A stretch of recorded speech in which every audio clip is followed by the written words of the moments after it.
20 tons.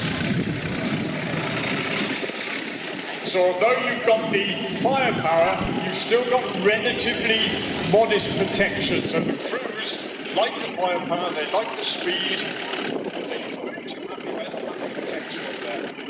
There's they were British. As well as it's easy to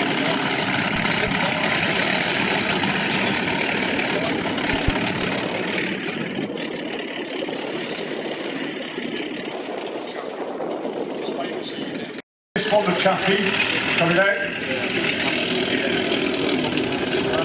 and this shows how the concept of a light tank developed for the Americans. You remember David was saying that between the wars the Americans built virtually no tanks, so they started to build tanks. They started off with a small light tank based on their existing designs,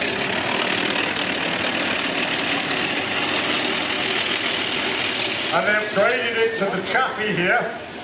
Big difference between the two is that the Stuart